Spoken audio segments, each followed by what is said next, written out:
So you want a Grand Seiko, but you don't have the money or you're not willing to spend the money on one. Don't worry, I got you covered for a fraction of the cost. Stick around. Back in 2022, the Wancher Watch Company released the Dream Moonface watch.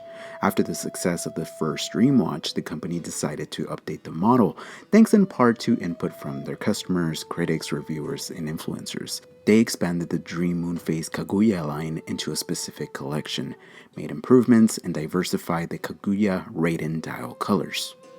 Let me list off some of the new features compared to the first generation watch. The watch case features a smoother finish. The name on the dial changed from Wancher to Kaguya. They introduced two new dial colors, the Shujetsu and Murasaki Blue. And in the near future, they will be introducing a third one called the Yuen. The sapphire crystal now features air coating, the case back now features a smoother finish, and finally, the leather strap comes with a butterfly clasp. The distinction between the new Kaguya Murasaki Blue and its predecessor lies in the shade of blue used in the dial. The key modification they made was in the selection of the blue dye for the dial. Instead of a deep blue tone, they opted for a more natural pearl color, infusing it with a brighter blue dye. This combination of Murasaki represents a delicate and serene hue, along with the infusion of a vibrant blue tint. Creates a unique fusion that captures the essence of tranquility and vibrancy in a harmonious blend. The entire watch is constructed of 316L stainless steel. The case measures in at 42mm, is 48.1mm from lug to lug, it's 12.1mm thick, and it features a 21mm lug width. The watch has a water resistance of 50 meters.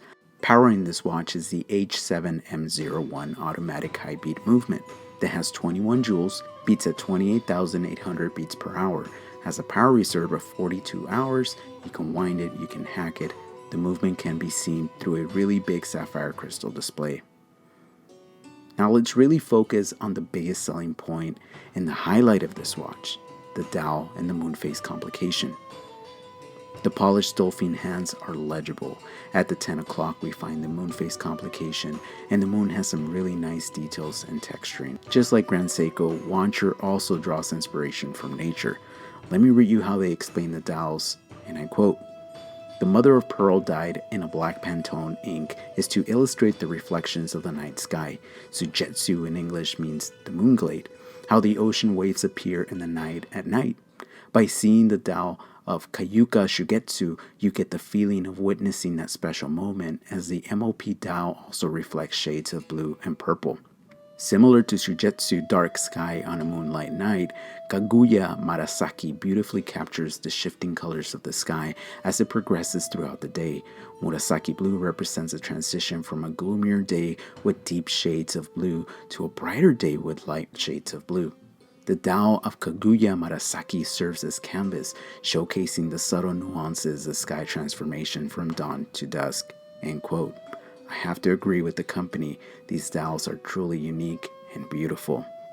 Let's focus a little bit on the case. I really love the sides of the case, how they contour, and it really reminds me of like an H. Moser case.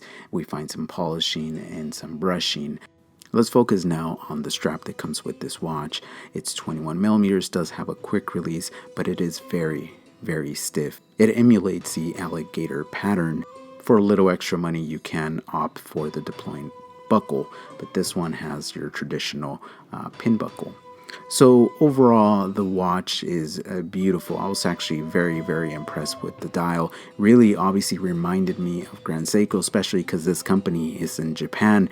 And there's something about Japanese watches that really do capture the essence of not just nature, but there's something to be said about their culture. They really care about everything. Just attention to detail is huge for them. So criticisms about this watch: the size of the watch, of course, it's a little too big for being a dress watch. I would prefer this to be sub 40mm, and the fact that it's 42mm is a little too big.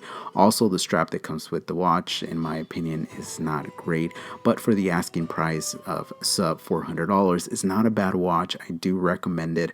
One last point that I want to mention is the movement. I don't really know what movement they are using. It looks very nice. It functions well. It feels well on the wrist. It's been keeping time, but aside from that, I I think if you want a Grand Seiko for a fraction of the cost or get that feeling, this is a fantastic watch to do that. As always, my friends, thank you so much for watching. I hope you enjoyed this video, and as always, stay humble.